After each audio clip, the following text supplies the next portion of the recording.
Hey guys, Tash here, and I'm just popping on to give a bit of a disclaimer before we start this episode. For some reason, the audio is a bit distorted in parts. Our voices are pitched down quite a bit. I don't know why that happened, but I will do my best to make sure it doesn't happen again, and I hope it's not too distracting. Thanks again for listening, and I hope you enjoy this one. Hello and welcome to Weird Things and Wine, the show where we sip wine and talk about all things weird. My name is Tash. And my name's Mia. And today we will be talking about the mysterious disappearance of Flight MH370. Shall we jump right into it? I think we shall. Cheers! Cheers! Should I start with a disclaimer now? Sure. Full disclaimer. We mean no disrespect to anyone directly or indirectly related to anyone mentioned in this podcast, nor are we suggesting the information we speak on is fact. We are attempting to reiterate the information found on the internet and are expressing our own opinions on the matter. Okay, awesome. I'm going to put another disclaimer in just to mention that we do have a couple of dogs and a couple of cats running around. And we just love them so much. So if they're loud and annoying, we apologize, but I'm going to do my best to keep them quiet. On March 8th, 2014, a plane full of passengers took off from a Malaysian airport, never to be seen again. After years of investigation, we're no closer to understanding what happened or where all those people are. Hijacking, wormhole, government cover-up? One thing is for sure. The disappearance of Flight MH370 is one of the strangest mysteries in aviation history. Let's talk about it. So Mia, do you remember when this happened? I think so. I do remember when it happened. We had one friend obsessed with it. Yeah. And I can't remember anyone else talking about it, apart from maybe a social studies teacher. Do you remember? I remember, like you said, our one friend who was obsessed with it. He would go to the computer lab and search on Google Images trying to find the plane. That's what internet sleuths today are made of. Yeah. So I remember that, but I don't really remember any of the fallout. Yeah. Are you a nervous flyer? I want to say yes and no. I fly quite often, and my favorite thing is turbulence. I'm also terrified of turbulence, and I'm terrified of the takeoffs and landings. I will hardcore white knuckle grip my seat. Yeah. But then I smile and laugh as soon as we're in the air, because, it's fine. We're fine. It's fine. I lived through this experience, and it wasn't that bad. Yeah. Are you a nervous flyer? I didn't think I was until I had to be on a plane for 12 hours in a row. And about halfway through, I started freaking out. Oh no. And it was the first time I'd really been on a plane before. About halfway through, I woke up from my nap and I immediately was just okay, give me the parachute. I'm getting out of this plane. I'm diving. This is over. This is over. We're done. Oh no. Shall we get into a bit of the background on Flight MH370? Okay, let's do it.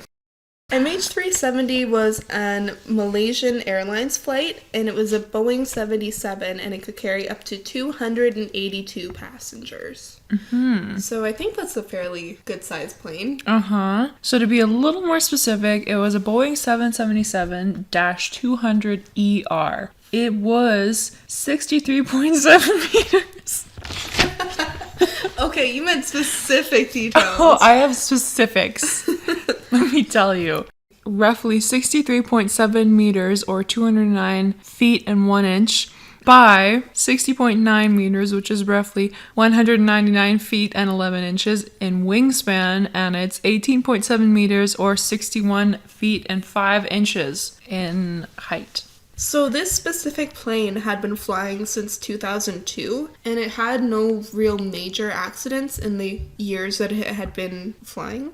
So I did check up on any other instances of this specific model having malfunctions, and there really weren't any. There were obviously, stuff that happened, but all of them were either pilot error or due to the equipment not being maintained well enough. Nothing was to do with the design flaw or the function of the airplane. Its last maintenance check was just 2 weeks before, and I think it had like another routine Pre-check? Yeah, the day Pre-flight before. check, yeah. So it was like kept up to date, and there was nothing that they could tell was wrong with it. And it was one of 2 daily scheduled flights, so it had flown this flight path had been done so many times over and over again. Like we said, it took off on March 8th, 2014, and it was from Kuala Lumpur in Malaysia. It took off at 12:42 a.m. and was supposed to land at 6:30 a.m. in Beijing. From what we know, the weather was good. There was no storms or projected windstorms or anything. So the flight was only supposed to be 5.5 hours, but they had enough fuel for 7.5 hours just in case. So there was 227 passengers supposedly on board and 12 crew members, including the pilots. The captain was named Zahari Aman Sahad, and the first officer was named Farik Abdul Hamid. Apologies for any misspeech in pronunciation. The captain was 53 years old, and he had specifically 18,365 hours. Yeah, which is a lot of hours That is of flying quite experience. a lot, yes. And I think he had a good amount of hours as well, flying specifically in this type of aircraft too. And he had been flying since 1981. My goodness. The co-pilot was only 27, and he had 2,763 hours of flight experience, and he had been flying since 2007. So, interesting fact that I found. This reportedly was his last flight before he would have been fully licensed to fly a Boeing 777. Yeah, as far as we know, both of them were really experienced. The passengers, were from China and Malaysia. I think around 150 were from China and 50 were from Malaysia. The rest were from an assortment of countries. 2 were specifically from Iran and had boarded the flight with stolen passports, but they were ruled out as suspects and were thought to be just immigrating. That was the first place that the Malaysian government checked when things kind of went down with the plane. Mia's going to fill us in a little bit on the specifics of the design of the aircraft. I've already mentioned the dimensions, so it's a pretty large aircraft. I've flown in many Boeings in my life, and I'm sure that I've flown in one of these. In all of my flights, which have been almost 2 a year since I was 0 years old, I've never experienced anything wrong with the plane, and they've pretty much always been Boeing, so I think it's safe to say that they're a reputable brand. The system on this specific aircraft was reportedly pretty reliable, and the area in which they were flying in had 7 satellites, and we'll talk more about how that works a little bit later. So every commercial aircraft is equipped with a black box that is supposed to be designed to act as a beacon once it's in contact with salt water, with a radius of 2 kilometers. That's not very much. No. So it only pings out to 2 kilometers? I think so. If you're in the middle of the ocean, 2 kilometers is nothing. So I did dive quite a bit into how black boxes work, and specifically for MH370, there was one theory that if they had crashed slightly further out than, their diagrams predicted, the ocean floor might have been too deep for this beacon to even reach the surface of above water. Fun fact about black boxes. They are tested to withstand an impact of 750 kilometers per hour, which is also 466 miles per hour, in case you were curious. They're designed to hold a static load of 2.25 tons for 5 minutes, the maximum temperature of 1,100 degrees Celsius. Oh, wow. Yeah. How did they even test that? For 1 hour. That's what I was thinking. Dang, that's hot.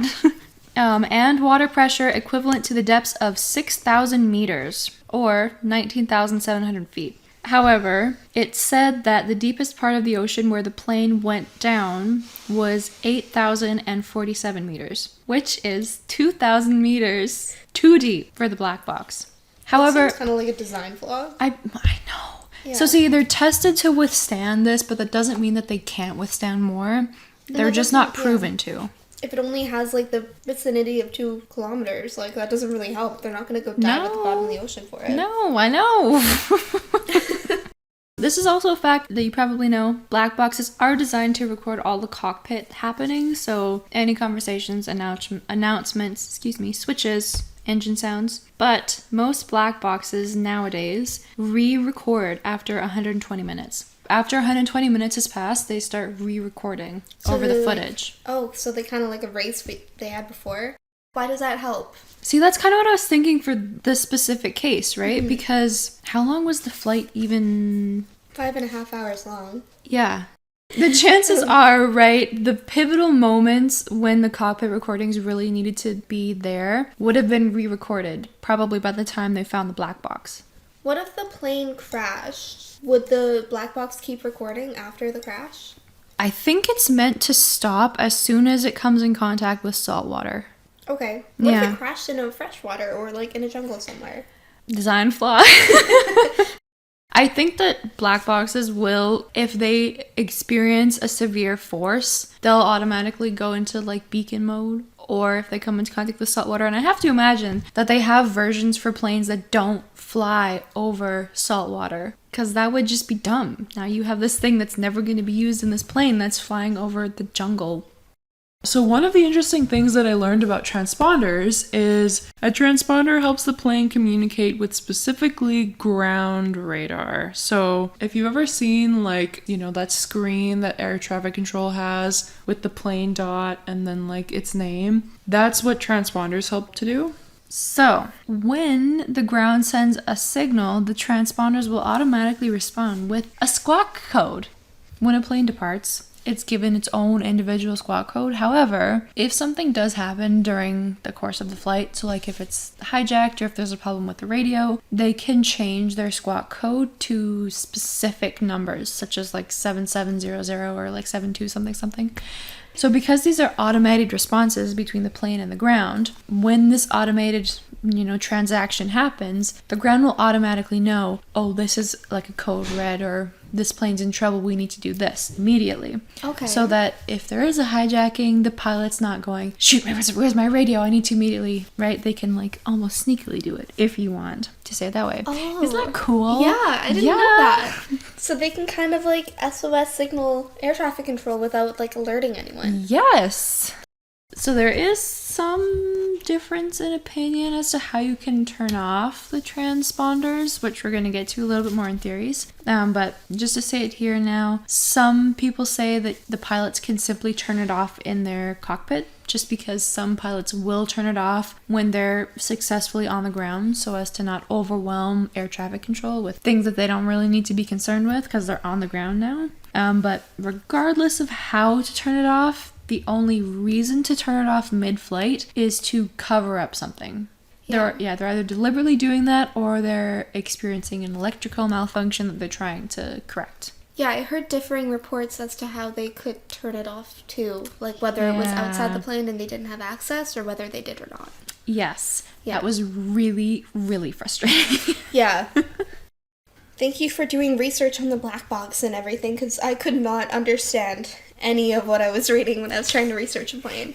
This took so much time. I don't think I've spent this much time on like any other topic, but I feel like I have no information because it took me so long to like understand what was happening. Like, it's really confusing stuff. Thank you to the people who wrote it for dummies, but a lot of the places that I saw were using terms that were like, only people that know their stuff, that are trying to be pilots, are gonna be looking this information up. Even reading the Wikipedia article, I just like could not get it. I could not. There was too many tabs open. I was trying to figure out what this word meant. Not as easy as I was expecting it to be. No. To be honest. All I really know is that planes are supposed to stay in the air, and this one probably didn't. Yes. I would second your notion. Cool, let's move on to the sequence of events. We're going to talk about what exactly happened that evening, like hour by hour. At 12:42 a.m., the plane takes off from Kuala Lumpur in Malaysia. At 1:06 a.m., a position report is sent to air traffic control. It's just like half an hour after takeoff, not even. So we know that they were okay at that point. Important to note too, during this time, the captain and the ground crew had multiple interjections asking to climb height and stating where they were. Normal conversations. Yeah, I think when a pilot's flying a plane, they're kind of like always in contact with air traffic control. Especially until they get out of that range. The range of the control center. At 1:19 a.m., there was the final recorded transmission between the flight and air traffic control. Kuala Lumpur Air Traffic Control said, Malaysian 370, contact Ho Chi Minh 120.9. Good night. And then Flight 370 responded, good night, Malaysian 370. I'm just going to play that real quick. So this is the last few seconds, the final recorded audio between air traffic control and MH370. 370 maintaining level 350. Malaysian 370. Malaysian 370, contact Ho Chi Minh 120.9. Good night. Good night, Malaysian 370. Man, it's weird to listen to that. Yeah, knowing that was the final. Yeah. We will get back to that final recorded audio later. They were supposed to signal air traffic control in Ho Chi Minh City in Vietnam, but they never did. At 1:20 a.m., just a minute later, it was observed on air traffic control near the Gulf of Thailand. So at this point, it was still on the correct flight path headed towards Beijing. But just a minute later, at 1:21 a.m., it disappeared off radar. Final report indicates a steady flight level and speed, and the flight level was between 31,000 and 38,000 feet, which is the average height for an airplane to fly, and the speed was recorded at 471 knots. So it's unlikely at this point that it was Due to a crashing. crash. Yeah. At 1:30 a.m., another plane nearby tried to contact Flight 370, and they connected, but they only heard static and mumbling on the other end. I did read a report that also at around, I think this time, air traffic control was reporting perhaps a little bit of static with another connection to another flight. Yeah, so it's not like they directly turned off the communications. Maybe there was a problem. They couldn't have, yeah. Maybe there was a problem with it. So between 1:30 and 1:35 a.m., military radar caught the plane turning southwest across the Malay Peninsula, which is, to be clear, not the intended flight path. So it had turned from its original flight path, it turned southwest and headed kind of back towards Malaysia. It did pretty much a 360-degree turn. Yeah. All the way back around. Also important to note, the military didn't disclose this right away. They chose to wait. There was a lot of weirdness surrounding how they were communicating with people. I mean, we'll get into it later. So, at 1:38, Ho Chi Minh Air Traffic Control contacts Kuala Lumpur Air Traffic Control and tells them that no verbal contact was made with the plane. So they hadn't contacted Ho Chi Minh like they had intended to. And this was roughly 18 minutes after this plane was actually supposed to be in their airspace. So they chose to wait 18 minutes before they were like, oh, I guess, yeah, we should probably do something. Yeah. So at 2:03 a.m., Kuala Lumpur informs Ho Chi Minh City that the plane was in Cambodian airspace where it was not supposed to be at all. So I think that Kuala Lumpur took a guess. They just said, oh, according to this and this, the plane should be right there. No one actually took the time at this point, I believe, to fully check up on the plane. Yeah, it wasn't until 2:15 a.m. that Ho Chi Minh Air Traffic Control contacted Phnom Penh in Cambodia. Phnom Penh had not been able to establish contact with the plane, although they had realized that it was in their airspace. But there hadn't been any contact between the two air traffic controls since then. Air traffic, they're the guys who can declare like the state of a plane. So whether a plane is in the state of emergency or contempt, I think is another one. And it was around this point, I believe, that they finally decided to raise alarm, like you said. Actually declare it an actively missing plane. I know it's incredibly stressful. They could have acted a bit sooner. And then at 2:03, it flew across the Strait of Malacca, which again, complete opposite direction it was supposed to be going. At 2:22 a.m., it was detected for the last time on military radar, 439 kilometers or 273 miles from Penang Island at about 29,500 feet. So it was still well within the normal. Yeah, so they kind of went back across the land there and then out into the other ocean. Right. But it's interesting because they kind of, when they went off of their intended flight path, they didn't just keep going straight. They did continue to turn like they were headed somewhere, not like they were just on autopilot going somewhere. It's really easy to argue that this was totally deliberate because they perfectly flew in between the two airspaces. That's wild. Isn't it wild?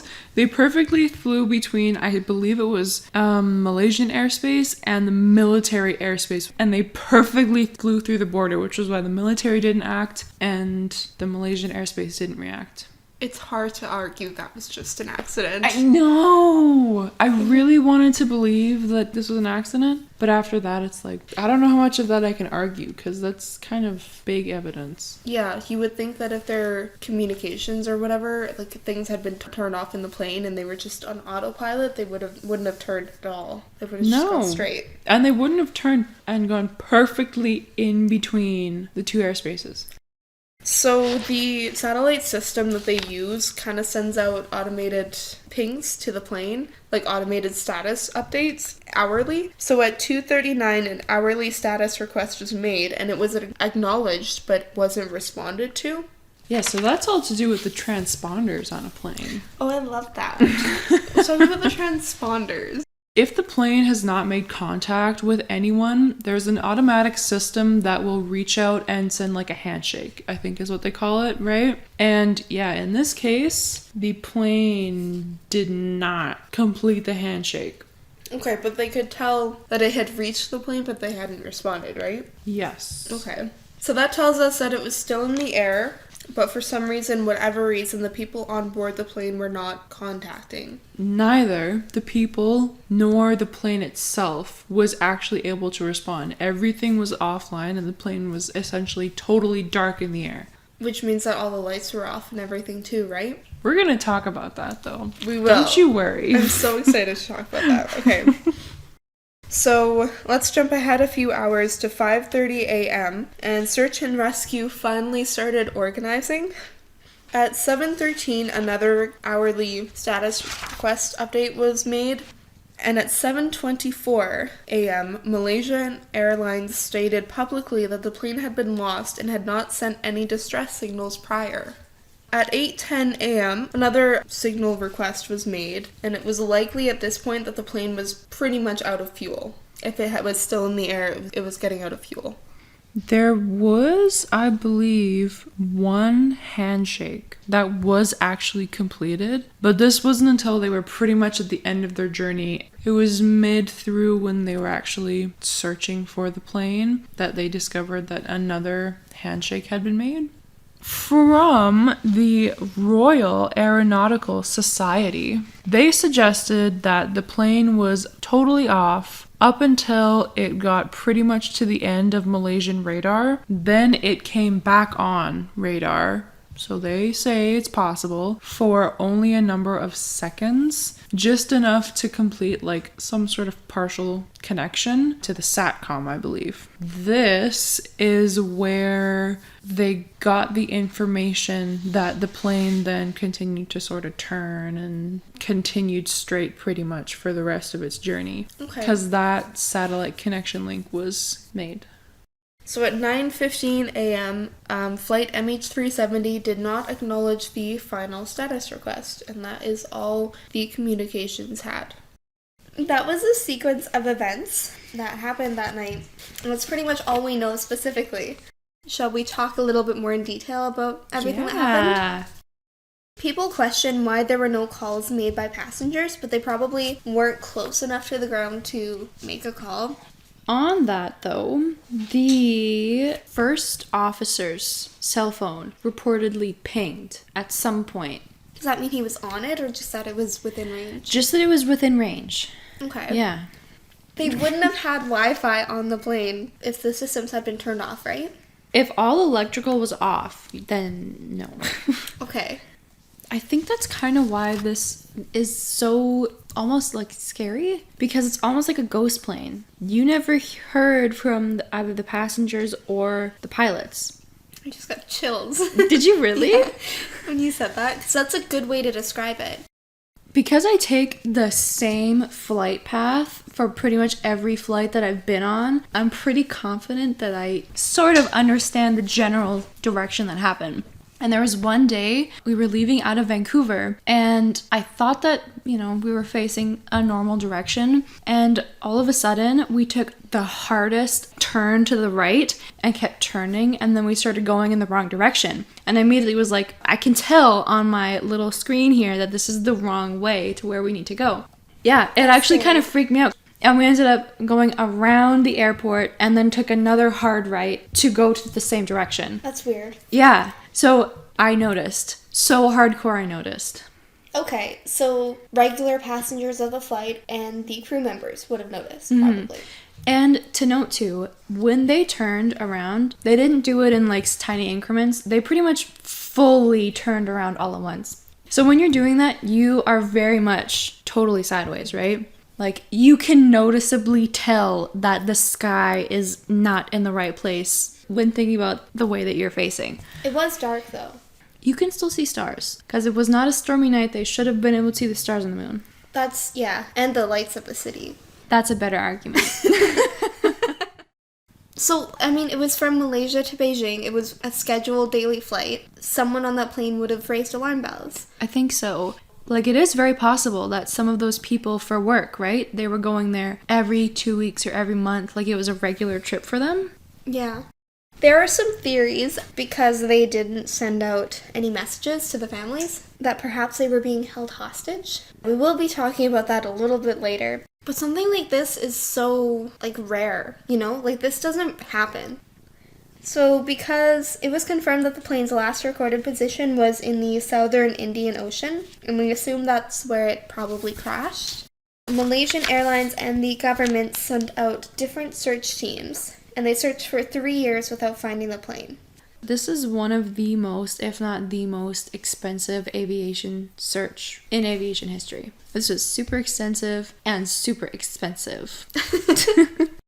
Before the military actually stepped in and said, oh, actually, we have this intel, they did send out a search team to the space between Malaysia and Beijing. I think it was only for either a few hours or a few days. Okay, because it's not supposed to have crashed there, right? No, it's not supposed to have crashed there, but up until the military said that they actually had been able to track it returning, because the way that the military's radar works is, I believe, it reflects from the plane's body itself. So they were able to ping the plane with its body instead of having to use the transponders and the radio signals like the air traffic control did. So they were able to track it for a little bit longer and a little bit better, but they didn't step in until after the search parties had already been deployed to the wrong area. So they just let them search for a while instead of telling them where it actually went down. Yes. Ooh, that's sketchy. It is really sketchy. Yeah. I couldn't find any explanation for why they waited so long. They were really, kind of hush-hush about the whole investigation, which is why they gained so much criticism, especially from the families. They were not communicating with the families. No. I watched one documentary of an Australian lady. I'm so sorry, I don't remember her name, but I believe that she ended up finding out some information from the broadcast itself. Like, she wasn't told anything, and then when she was, it was through a text. Not even a formal letter, a phone call, anything. And in the end, and this was recently, I think this was in maybe 2017 or so, she was actually able to meet with the leader of Malaysia. She was able to sit down and talk with him, which was the first time really that Malaysia had done anything like that. And he, I believe, agreed that this was a tragedy and that they should either reopen the investigation or re-examine some of it. Yeah, it's crazy to me that instead of calling them or sending someone in person or even sending an email, they sent text messages to the family. How impersonal is that? Could you imagine? I'd be livid. And my first response, too, is a text message. Like, this is clearly a prank. And you don't really get, like, anything. You don't get somebody reassuring you on the phone to, like, help you through this. Not cool. Yeah, we'll get a little bit more into the families, I think. So another investigation was launched, like a private investigation, was launched in January 2018, but it ended after just 6 months and they didn't find anything. So it's important to note that by this time, they had better intel, if you will, that led them to a probably more accurate range. And they got this intel from once the plane made that SATCOM link when it was exiting Malaysian territory. It remained connected to that satellite, and I want to say the satellite was somewhere super far away from Malaysia. It was not over Malaysia at the time. And it was able to sort of track the plane, and that's how they got where they suspect the plane ended its journey. Yeah, because they were getting pings from the black box throughout this investigation.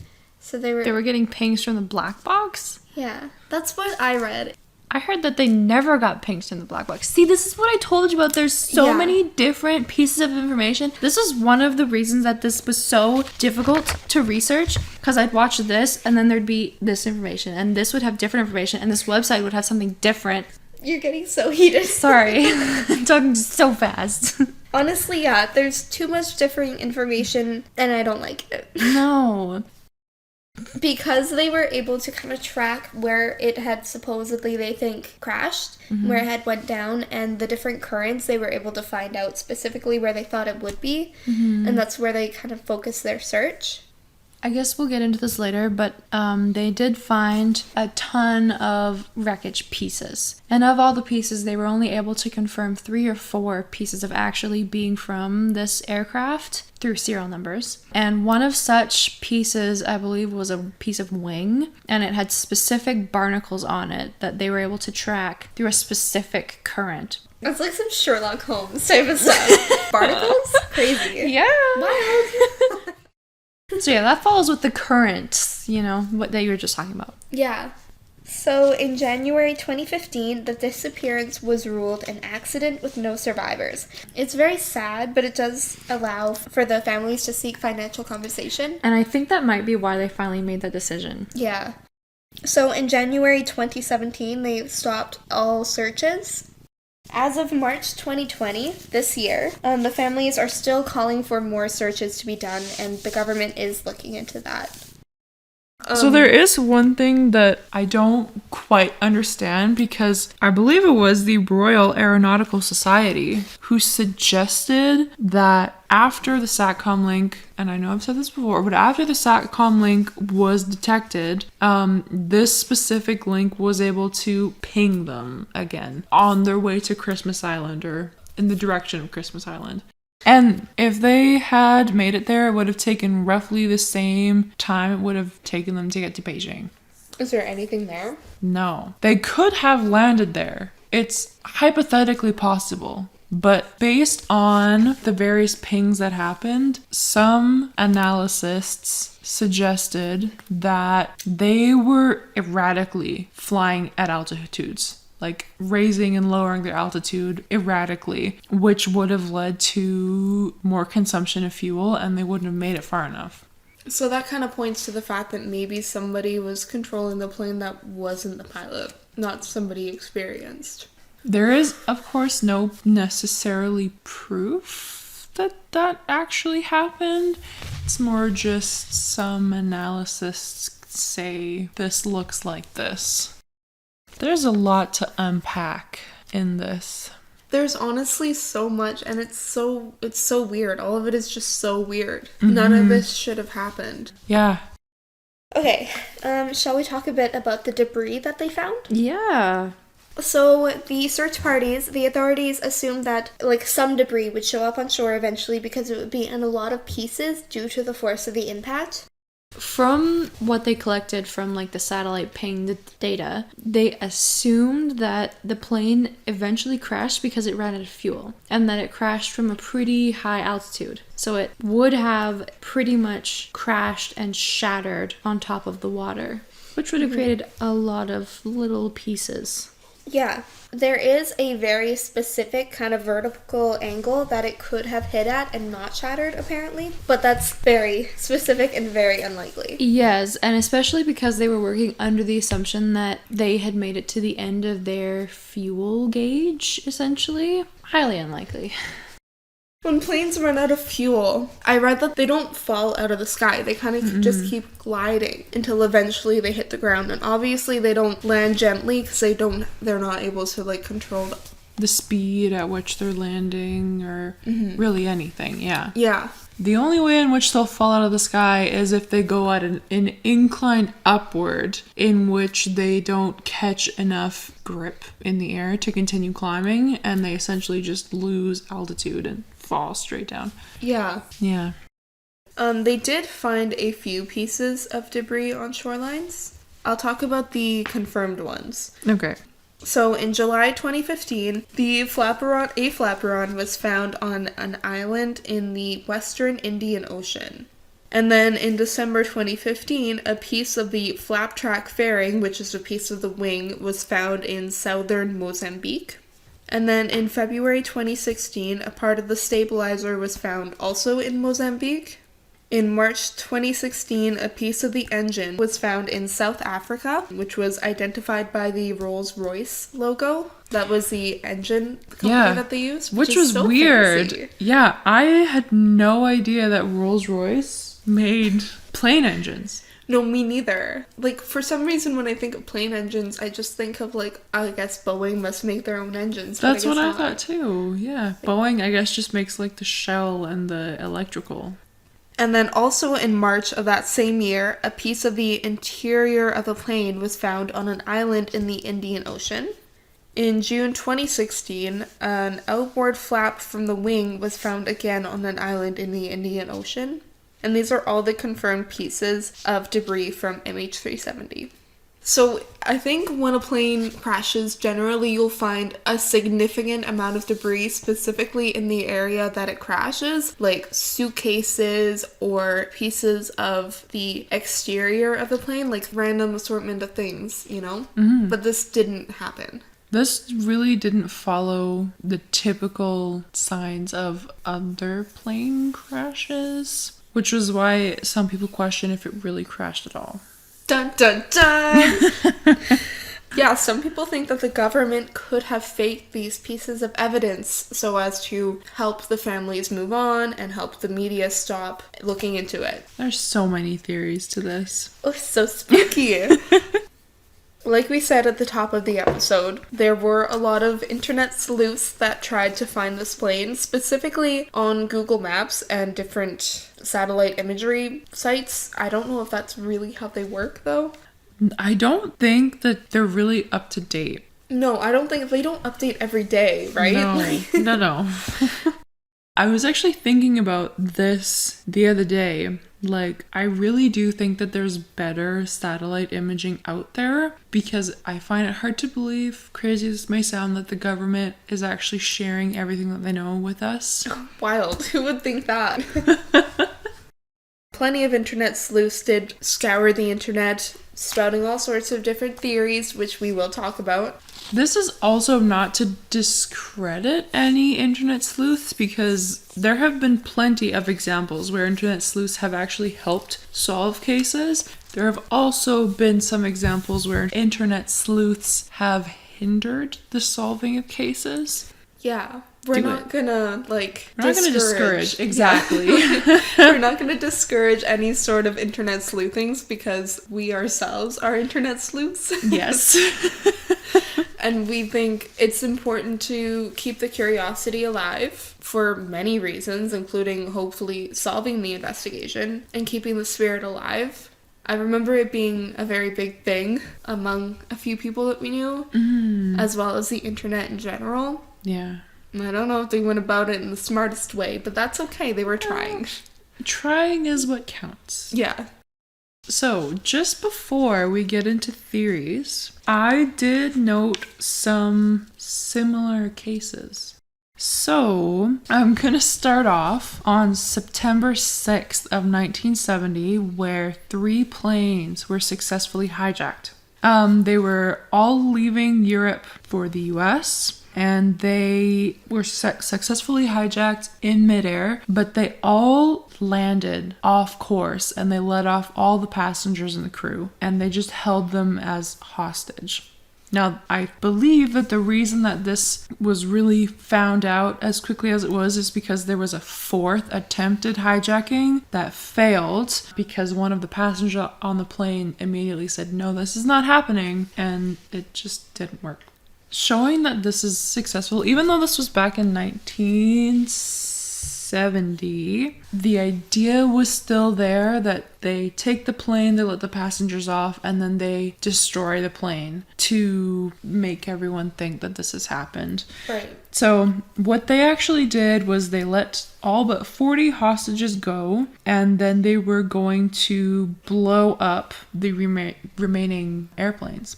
I believe that they threatened that in the last airplane that was left, they had the 40 remaining passengers and they were going to let them go once their demands were met. I believe in the end, either they let them go or they were captured. That was a happy ending. Apart from one of the hijackers in the failed attempts, no one was killed. I can't imagine being on a plane that's being hijacked. That would be so scary. So, on February 17th of a year that I didn't note down, that's cool, sorry, they were flying from Addis Ababa to Rome. When the captain stepped out for a bathroom break, the first officer locked the door and attempted to land at Geneva. This was not a suicide mission, and he made sure to note to air traffic control that to avoid being shot down. Because that's one of the first concerns, right? That the plane's going to be weaponized against others. Yeah. To make a long story short, he made a safe landing, and he had some demands, but I don't think he quite thought it through, because he was like, I have these demands, and I will land these people safely here if you give me these demands, and I'm going to let you know what I'm doing so you don't shoot me down. And he landed them safely before he got his demands filled? Something like that, and then he was arrested as soon as he landed. On December 28th, 2014, it was an Airbus, so it wasn't a Boeing. It was an Airbus A320-200 with 162 people. They were flying from Indonesia to Singapore, so sort of the same area, roughly. 40 minutes into their 2-hour flight, contact was lost. They lost all contact. The flight disappeared over the sea and sent out 0 distress calls. So this is similar to this MH370, right? However, they did end up recovering pretty much the crash, and it was due to some comm faults in the system that the maintenance crew was aware of but did not address it properly. So now I'm going to tell you the craziest one. Oh, okay. Yeah, so this starts on March 14th of 1962. It was a Flying Tiger Line Flight 739. So this could carry 106, roughly, passengers. So this was really like a military flight, essentially. And it was more of like a cargo plane, so it would carry either cargo or passengers. This specific flight had 2 flight crews, 7 cockpit crew, 4 cabin crew, and 96 passengers, so 107 in total. They were flying from the Air Force Base in California to Vietnam, and they had 3 stops along the way to refuel, check the plane. All 3 stops were normal, fine, minor maintenance, refueling. They left, like I said, March 14th, 1962 at 5:45 p.m. Their final stop before they actually arrived at their destination was in Guam. And their last transmission was at 1400 hours, roughly, the next day, to advise their current altitude of 18,000 feet over the clouds. They had 8 hours and 12 minutes of fuel left, but an hour later, the Guam Flight Service Station noticed that there was heavy static on another flight call and just decided to touch base with this flight 739. They did that partially because of the static and partially because they hadn't had their regular scheduled check-in with them yet. They were unable to establish contact. So at that point, this plane kind of had disappeared. After a while, they finally declared a final distress phase, which, as I mentioned earlier, there are some phases right before they officially declare a plane as in distress needing emergency help. And a distress phase, technically speaking, states that the crew thinks there's reasonable certainty that the aircraft and its passengers are threatened by grave and imminent danger. So, at 12:27, they finally declared the plane was lost because at this time it would have finally experienced fuel exhaustion. From when they left Guam, they had roughly 8 hours left. So 8 hours later, right? There was actually a boat, a super taker, on the ocean at the time who called in to say that just a few hours earlier they had witnessed a mid-air explosion. Oh, scary. Yeah, they first saw, a trail of smoke in the sky and then saw a large explosion followed by, they said, 2 flaming objects that fell into the sea and obviously immediately approached. And like you said, right, when a plane crashes, you expect to see debris all over the surface. There was nothing, and there has never been anything found from that. That's scary. I got chills. I couldn't find that one on my first 3 searches of similar cases, and then out of desperation, for no real reason, I just decided to do a 4th search and found that one. The cases are similar, apart from someone saw something happen, whereas this plane, no one saw anything and it just disappeared. The flight path didn't change though, right? It was still on the scheduled flight path? Yes. Okay. Yeah, that's true. That's another difference. Yeah. Sorry. Okay, that's creepy. I've never heard of that case before. No, me neither. Ooh, that's spooky. I think the biggest difference between Flight MH370 and any case before it is the fact that it was so recent. We have so much technology and there's so much going into finding this plane that just won't be found. Yeah, there's really nothing. I mean, there's no reason a plane should have disappeared like that back then either. That's scary. No, I know. Ooh, I don't like it. Okay, let's talk a bit about the theories.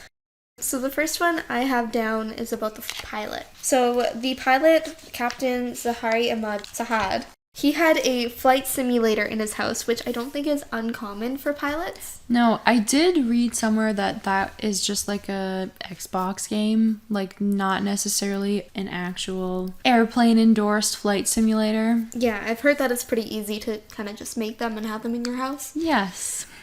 So 6 weeks before the flight, he practiced a route that was very similar to the MH370 flight path and how it veered off the same way in the simulation it veered off in real life. Which is scary. He did apparently delete it off his hard drive, but the authorities were able to recover it. That's even scarier. Yeah. So this leads some people to believe that it could have been a murder-suicide plot by the pilot. I'm not sure about this. I never want to believe the bad thing. No, of course not. One thing that made it hard too is that there was a well-respected colleague of his that spoke on his behalf, saying that, he'd flown with him for a number of years and had always known him to be a very well-balanced stand-up guy. Couldn't even contemplate the idea that this captain could have done something like that. Yeah. His family also vouched for him and said no, this would never happen. There had been reportedly some problems in his marriage. I read that too. Yeah, but like I said, his family vouched for him. His friends said there was no real alarm bells. And being a pilot, you do have to undergo regular testing. You have a serious job. Yeah. You physically need to be okay, mentally you need to be okay.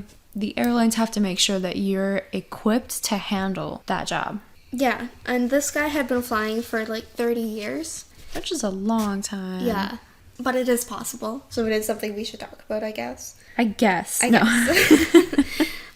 always going to go with the craziest theory. I'm pretty sure it was aliens, but So authorities believe that it could have been the pilot because somebody needed to have access to the flight systems in order to have changed the plane's autopilot.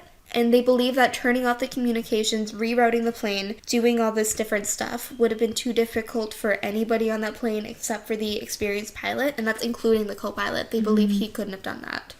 I guess possibly in support of this theory, the Royal Aeronautical Society? Yes, thank you. I'm so glad you remember their name.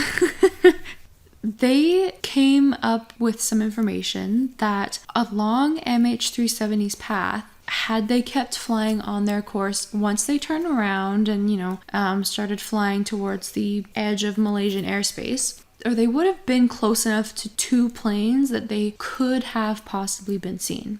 At some point, they decided to sort of veer off just a little bit to the right. Had they stayed exactly where they were, there was a plane directly behind them that should have been able to see them, and there was a plane coming directly in front of them that should have been able to see them. If their lights were on. Exactly. So this begs the question, why couldn't they see them? Oh. Why were there no lights on? That's the only way they wouldn't have been able to see them, right? If the cockpit lights were off, the inboard lights were off, the outboard, like the wing lights were off, and the tail lights were off. They would have been totally dark flying in the sky. That's scary. So not only is that terrifying, because at no point in time should planes be that close to each other, they knew that there was another plane there. So the person flying the plane must have been able to see it and been able to maneuver around it. Mm-hmm. I've never flown a plane before, but I imagine that would be something you would need to practice a few times. I would imagine so. That must take some skill. Okay, that's really scary. Yeah, from what I understand about autopilot, it'll still drive you in like a straight course, but the system won't automatically shift you up or down or to the right or the left, or like if you're gonna head on collide with another plane, there's an alarm that goes off and tells you to either pull up or push down. Yeah, once a plane is in the air, it basically automatically flies itself through the flight path on the computers, and like pilots are basically there to take control if they have to, and to take off and land. So the important parts. The important parts. Once it's in the air, basically it's flying itself. Okay, so authorities did say that if the plane disappeared due to human involvement, that he was a prime suspect. Yeah, and I think he's been a prime suspect for most of their investigations. This was kind of determined to be unlikely. It was determined to be an accident. I think he was a good enough pilot that he couldn't have done something like that. No, and I find it hard to believe that his co-pilot and the crew members would have let him. Yeah. Let's talk a little bit about the hijacking theory, I guess, and how it relates to the pilot. So people believe that the plane could have been hijacked and that the pilot kind of typed in a flight path that he remembered from his flight simulator so as to arouse suspicion among air traffic control and hopefully get help. Interesting. In the final communications with air traffic control, he did kind of start off the broadcast. He wasn't stumbling over his words or muttering. He was speaking confidently. But as he got to the end of the broadcast, he started stumbling over his words. The very last one, right? It was almost like he forgot what his tag was. Yeah, he was like, "Good night, MH370. Yeah. And some people think that they can hear another voice in the background. Ew. Okay, I didn't hear that. They also think that at the end of the broadcast, he kind of sounded like an American. Like he kind of lost his accent. Ooh. Okay, chills. Don't like that. And I kind of hear that. Yes. Yeah. That I can hear. They did investigate everybody on board, so when hijacking is kind of deemed unlikely because nobody on board had any sort of suspicion. No, and like we mentioned earlier, right, there were those two with fake passports, but they were quickly dismissed. Yeah. So there is a U.S. military base in the Indian Ocean called Diego Garcia, and people on the islands around this area claim to have seen a plane flying low on the day of the disappearance. So if the Malaysian military, if their radars were able to pick up this flight, why wasn't the U.S. military's radars able to pick up this flight here? Well, some people theorize that they could have shot down the plane because they saw it on their radar, freaked out, and shot it down. Okay, that makes sense. And then, covered it up. So that's a theory. Other people say that the plane could have been hijacked and taken to this base to become basically the United States property, but I don't really understand that, why they would do that. The US wants a Boeing, they'll just buy a Boeing. Yeah, there's not really much point. Yeah, but that theory would explain why there was no debris, basically. Yeah. And then other people believe that it could have been hijacked and taken as sort of like a weapon to crash into the space. Okay. I feel like I could see that one more than the US just taking it. But obviously that didn't happen. This base also was relatively small. It wasn't like a major base. Okay. And generally when terrorist groups commit terrorism, they take credit for it. That's why they do it. Yes. So unless it was a failed attempt, but even then, they still succeeded in taking a plane full of people. Yeah. I imagine somebody would have taken credit for that if that was the purpose. Yeah, and I'd imagine, right, the part of the purpose is too to spread a little bit of fear, to show this is the power that we have. They would have said, right, well, we got this far. Yeah. Some people believe it could have been taken to a different secret location, but then again, why didn't they, like, reach out to government authorities and been like, here are hostages, here are demands? Yeah. See, that kind of falls in line with, like, the Christmas Island theory. Yeah. Right? Because if you look at that island, map this out with me in your minds. So picture the island in the middle, picture the plane coming in from the left at the last leg of its journey, the very end of its journey. They would have just needed to make it to the right side of the island where there was, dare I say, enough of a straight stretch for them to land. This is a tiny, tiny island though. They would have spotted a plane on it or in its shallow waters. So that's not a very likely theory either. Yeah, but both of those theories would explain why there's basically no debris. Yeah. That's true. Also, there is technology that can control planes from the ground for, like, safety reasons, and it's possible that the plane could have been hijacked this way and taken control of, flown to somewhere where it was off radar somehow. It's possible. So, hydrophones are devices that sort of stem from the ocean floor and they measure energy movements. So, waves, essentially. An expert named Dr. Usama Kadri, he is an expert in fluid dynamics. He put forth the theory that had the plane hit the surface of the water, it would have created a pretty big boom, right? Pretty big water displacement that should have been captured on one of these many hydrophones around the areas. Okay. They checked all of the recordings, they checked as many as they could. I believe they checked all of them in the surrounding areas, and they weren't able to find anything conclusive. That's bizarre. I don't think they were even able to find, like, something small enough that happened during the window that MH370 would have crashed. That's scary. Yeah. It honestly seems like this plane kind of just disappeared out of thin air. This is sort of why I wonder if it could have landed somewhere and then maybe they remotely took control of the plane or something and moved it somewhere else, or just, like you said, the government took pieces. This is another one, right, where if you piece different theories together, you can make something that makes sense, but... Yeah, one theory alone doesn't explain it. But none of these theories really explain why, because the pilot was really the only one who could have possibly turned off the radar, like the transponders, why didn't he send a message? Why didn't he send a distress signal before he did that? Yeah, there really isn't, thus far that I've seen, any one theory that can explain. It's sort of like the Dyatlov Pass. Yeah. There's no one theory that can explain everything. Which is why it's so frustrating. Yeah. I found a theory by a reportedly experienced pilot who suggests that this is what might have happened. His name is Chris Goodfellow, with 20 years experience as a Canadian Class 1 pilot. He sounds reliable. He's Doesn't Canadian he? And his name is Goodfellow. Exactly. How can you not, trust that?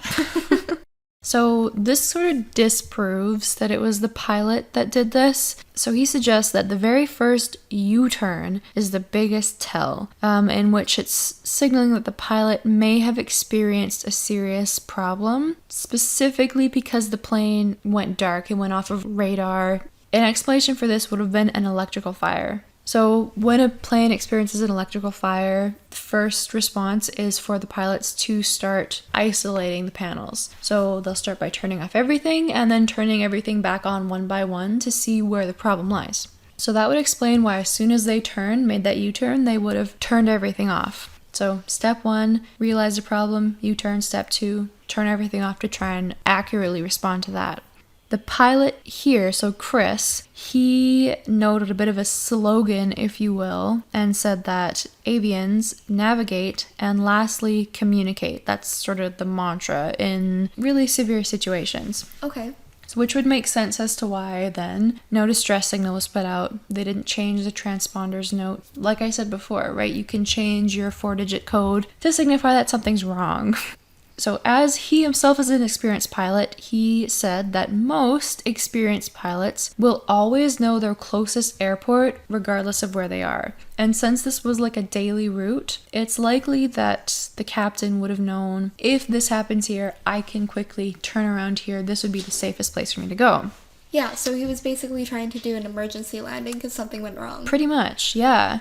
Chris, he said that when you look at like Google Maps, you can see that there's like a ridgeway and you can kind of, map it out.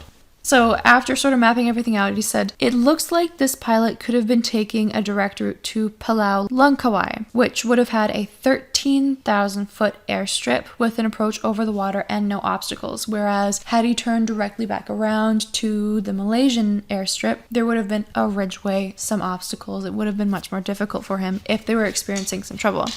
And this other airport in Langkawi was closer to him.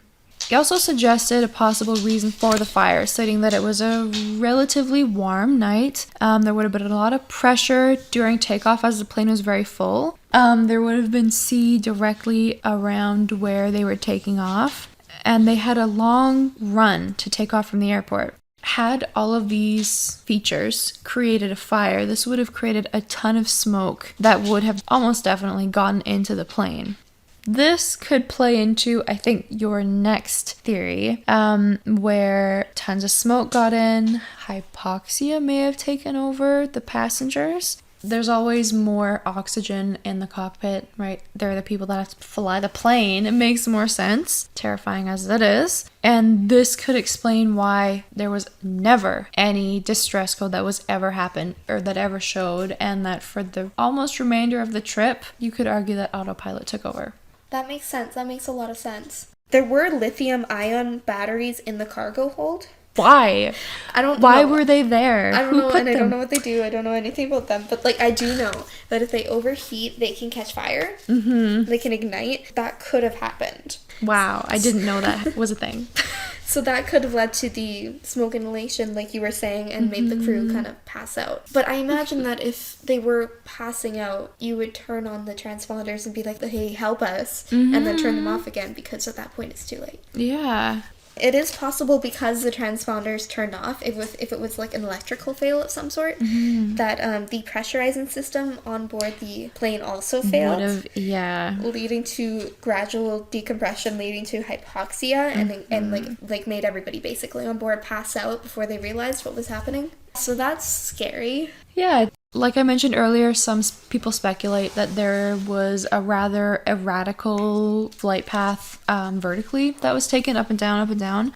Chris says that this could possibly be due to if there was a fire on board and the pilot had really no other option, they could have started by going to a higher elevation to, there's less oxygen up there, essentially choke out the fire, make it stop.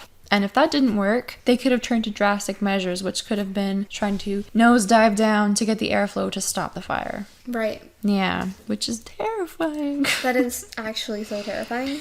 It is weird to me that if that were the case, when the plane nearby, Flight MH370, at 1:30 tried to signal them and only heard static and mumbling on the other end, that kind of tells me that they didn't hear, they weren't trying to communicate. Because if you're freaking out, you're going to be like SOS, enunciate very clearly as much as you can. There'd be no mumbling. He wouldn't have had transponders turned off at that point. No. That being said, I do think this is the most likely theory. I really hate to say that, but I do agree. But it also doesn't explain the fact that, it flew for another many hours. If it started at, 1:30 after they did the U-turn or whatever, or before they did the U-turn, it, went Continued. on for hours and hours and hours. Yeah, for a very long time. Yeah, and, halfway through their change in course, they did turn, so they were still conscious and aware and able to turn the plane at that point. Yes. See, that is what kind of disproves that for me, too, because there would have had to have been someone flying the plane, because autopilot... Well, I guess unless it was a predetermined course, autopilot would take you there, but they would have landed. They turned around to do an emergency landing, and they didn't. I do think that's the most likely scenario, but at the same time, why didn't they land? This would explain the first U-turn, but it wouldn't explain all the other turns and exactly the weirdness there. Yeah. Okay, so let's talk about the theory that the government could have been involved. Okay, let's do it. Government. Yeah, and by the government, I mean both the Malaysian government and the American government. So, apparently, I've heard, rumor has it, the former Malaysian Prime Minister believes that the CIA knows where the plane is and is hiding it. Whoa! Which is a claim. Wow, that's quite something to say, isn't it? He doesn't really give a whole lot of explanation as to why they would want to do this, besides the fact that they wanted a Boeing 77. I mean, that's not the best argument, but I guess it's an argument. I feel like the US would just buy a plane if they wanted a plane. I mean, I would imagine so. I mean, they're the government. Can't they do, like, anything? Yeah, they can, and I they don't do. Scary. After the accident, authorities were criticized for the lack of speed, details, and accuracy in communication and search efforts. So they really didn't talk to the press or the families until it was way too late. They didn't seem to plan out their search efforts until it was already too late. Yeah, the Royal Aeronautical Society really held the towers accountable, like the air traffic control accountable, saying that they displayed a really poor job. Yeah. At the same time, I don't know how you deal with a situation like this that doesn't happen. Like, this just doesn't happen. Yeah, this is like the first of its kind, right? So it's really like, how do you even prepare for that? Yeah. How do you train for something that hasn't happened yet? They were also criticized for why they didn't send jets to shoot it down. Like the military is criticized? Yeah. If a plane enters an airspace that it's not like a no-fly zone, they will send jets up to see like what's wrong. Like maybe the pilot had a heart attack or something's going on the plane. They will try to help. But if they can't do that, they will shoot it down at a point where they know that it will land somewhere where there will be minimal loss of life. Okay. Yeah, because they're able to kind of... gauge. Yeah, gauge the trajectory. But they didn't do that, and the reason that they give is because it was a commercial flight, and they didn't deem it a risk, like a weaponized risk. Okay, that's not a very good excuse. Yeah, because, like, they could have shot it down. They could have potentially saved lives. Like, I can't imagine why they just decided to let this plane fly off. Like, nothing good is going to happen. After it passes land and goes back into the sea again, it wasn't going for an emergency landing, obviously. No. Something's happened, and they need to make sure that the least amount of people get hurt, right? They should have. Again, nothing here we're stating as fact. Yeah. Just like to reiterate that. Yeah, we're just speculating. I do have some kind of crazy theories that we could talk about. Okay, yeah. Some people believe that the plane could have gone through some sort of like portal, wormhole, Bermuda Triangle type of thing and ended up in another dimension. So, now that I've given you the craziest theory, Oh my goodness. What do you think about that? Of course, everything is up for discussion with me. I definitely think this is possible. I don't know why it wouldn't be. I have no proof as to why it couldn't be possible.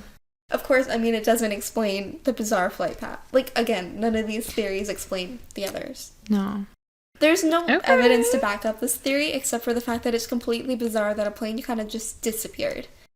Do you know anything about remote viewers? I don't think so. Some people believe they can project their consciousness to other places. Oh, dang. Okay. Yeah. So a lot of these remote viewers believe that the plane had to be taken so as to prevent a bigger catastrophe. I got chills. That's Again. the scariest thing I've ever heard. So is that kind of like the awake version of, Astral projection? Yeah. Yeah. Essentially. Oh, Apparently okay. you can like train your body, train your brain to do that. Dang, okay. I don't know how accurate it is. So I don't really know too much about that because there's not that much information out there that isn't completely bizarre. Like, I read, like, explanation about this, and it was just like, I can't. Oh my gosh, okay. But that is a theory that a lot of people have. And apparently the government has used remote viewing as, like, they've, like, tested it and stuff. So, like, the government does test stuff like this, which is super bizarre. They, like, go into these theories, and they try to, like, test it to see if they can, like, use it. We should do a whole podcast on Actually, that would be so cool. Yeah. Some people believe that it was taken by aliens. Totally possible. Anything's possible. I don't know why they would want a flying Boeing 77. They might want the people on it, though. Like, they might want to know how we fly planes because they have UFOs that they fly. That's a good point. I don't That's know how true. aliens work. No, neither do I. Okay, so let's talk a little bit about the mysterious voicemail related to MH370. So in March 2018, a Twitter account called @straightaway posted a video of a voicemail he got. Basically, this video was like a Siri type voice, like an electronic voice, saying a series of words in the NATO phonetic alphabet, which is an alphabet used in the military. When translated, it said, "Danger, SOS, it is dire for you to evacuate. Be cautious, they are not human. 042933964230 SOS, danger, SOS." When I heard this, because I totally forgot about this, I was so, like, freaked out of my mind. Yeah. I actually don't think I could sleep that night. This was wild. Yeah, this was so scary. This was so scary. This kind of blew up the internet. So the series of numbers after the message are thought to be coordinates that happen to be near Malaysia, where the plane may have gone down. That was my first thought on that, too. Those Yeah. have to be coordinates. Yeah. So the guy who posted it, his name is Ty. He got messages on Twitter in other languages as well as in Morse code. And these messages basically said things like, "Delete the post," or "They are coming." So is it just internet trolls or is it something else? That's scary. Yeah. So a lot of people think that the voicemail could have been the black box recording from the flight. Okay, let's debunk this a little bit. It's 4 years after the fact. Can black boxes even do that? Send a Oh. voicemail? No. Yeah, No, I no, can't. Yeah, no, I we didn't. can't. I was pretty sure that they couldn't, but I was like, maybe I'm missing something here. Yeah. So this is suggesting then that someone found the black box, extracted the footage or the recordings from it, and sent it to Ty. Sure. Okay. There's like no explanation for it Okay. except people think this may have been it. Also, as we've discussed, the black box recording, it records what's in the cockpit. It doesn't just have like Yeah. a Siri voice saying these like military words. That was exactly what I was gonna say. Like, so one of the pilots just decided to start talking like Siri. Yeah. Like, I don't think that makes sense. Yeah, it doesn't really make sense. The implications of it are scary because it's like we have to evacuate, we have to be cautious, they are not human. That's scary. So a lot of YouTubers and like internet people talked about this after it happened. I remember watching so many videos and being so into this because I was so freaked out by it. Yeah. Even if I don't really believe it, it's still a scary thing, right? Absolutely. With a lot of scary things for me, at least, I have to sort of prove it to myself that it's not real. Yeah. The guy who got the voicemail sent to him, he did an interview with a fairly popular conspiracy YouTuber, and he seemed really credible. He thinks that it was just a weird thing that happened. He swears it's not a prank, it's not a hoax. He kind of just wants it all to go away because people were being like mean to him on the internet, as people are because they suck. Yeah. Yeah. I mean, it doesn't make sense, but yeah, people probably gave him death threats over this. Yeah. He doesn't know what's up. He doesn't know what happened. He did have a person standing outside of his house at like 3 a.m. a few days before this happened. So make of that what you will. Hate that. It is a really weird and specific thing to send to someone as a joke, as a prank. And the fact that no one came forward afterwards. And I can understand, right? Perhaps, like, not once everything kind of blew up, right? Because then that's tough. Yeah. But eventually, Ty, who posted it, thinks that none of his friends would have done it, or if they had, they would have taken credit for it. yes. Yeah, and he also wasn't a huge internet persona. There was no reason why some random person would send it to him, because he didn't have that much of a following. Yeah, that's a good point. I don't really know what to say about that, except that's spooky. Super spooky. Maybe it's like a Lost type of situation where they landed on an island and everybody's just there kind of trying to survive until they get found. That's so sad. It is bizarre. This is really one of the strangest cases. And the fact that it's so recent makes it even stranger. Like, I remember this happening. Yeah, exactly. Yeah, like, this is the only time where a plane has gone missing that we really have no idea what happened to it. We have no concrete evidence. So what do you think happened to Flight MH370? Oh my goodness. I really don't know. Like, as much as I think that the pilot and the co-pilot were reliable, they seem to be pretty reliable, there are some pieces of evidence that are just a little bit too difficult to totally ignore, like the flight plan and the thought that someone really did need to manually steer the plane, especially when it was totally dark. I don't know. I don't see why there couldn't be a strange theory such as an alien ship just, took hold of the plane or decided to visit it. Yeah, that's what I'm going with. It was aliens. Is that really what you're going with? Yeah, I think it was aliens. Yeah. I'm pretty sure. I don't think there's any other way that it could be explained. Especially with it just completely disappearing. Yeah, none of it makes sense. Really none of it. This is scary. It's very scary. Especially being on planes often, like it is tough to know that these things happen and that it's so strange and there's totally no explanation at all. I've heard the term, like, ghost ship, but I've never heard the term ghost plane. So this is kind of like the first ever ghost plane. Yeah. Much love to the families that have had to go through, the treatment from the poor management, if you will, in relations between the airline and relaying the information to you. Yeah.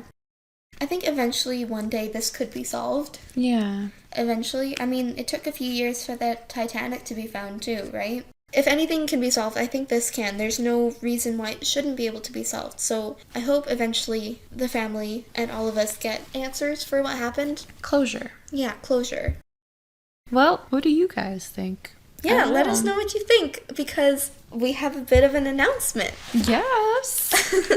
We do have a website. It is weirdthingsandwine.com.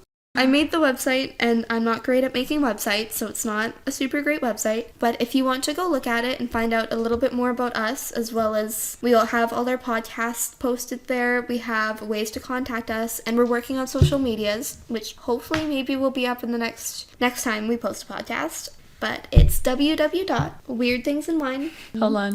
It's www. It's not www. No, it's www. You're right. You're correct. So it's weirdthingsandwine.com. Yeah. And you can contact us at weirdthingsandwine@gmail.com.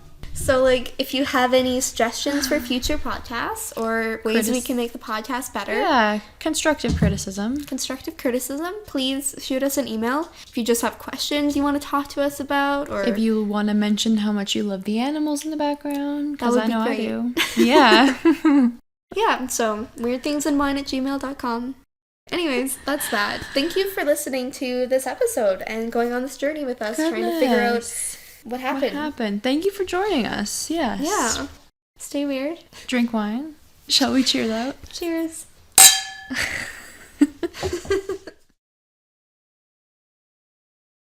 Stick around for some bloopers and outtakes. Oh, I guess I should probably... Okay. Sorry. Intro or whatever. I'm dumb. Dumb. Okay. I just think it would make a good t-shirt. Yeah. We could be like... Shall we jump right into it?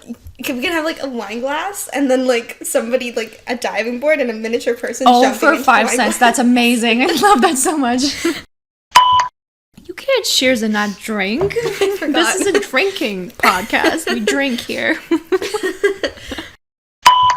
Took off from an mumble. Okay. I was so confident there, too. I started it off so well. MH370 was a Malaysian Airlines. Oh, hi. There's a spider. What? Where? Oh. Okay. I can like sweep it. Okay. Oh. You missed. Oh, this is a really good wine. I'm thriving. Dang, they're more adults than we are. I mean, they are. We're only like babies. We're baby adults. Yeah. I cannot be a flight attendant because I'm too short. I can't be a flight attendant because I'm too tall. We're basically twinning, except opposite. Oppa-twinning? Oppa-twinning. What the bleep is going on? Oh wait, do it one more time. I'd be like, what the bleep is going on?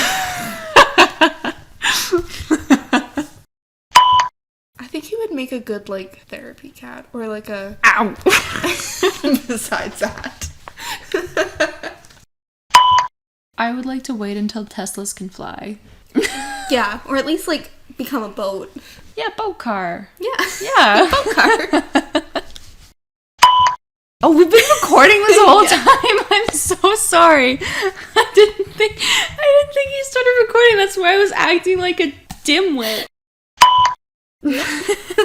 You get the gist. It's Weird Things in Wine. Just Google that. You'll find it. Eventually. Yeah. It might be on like the 3rd page of Google results, but you will find it.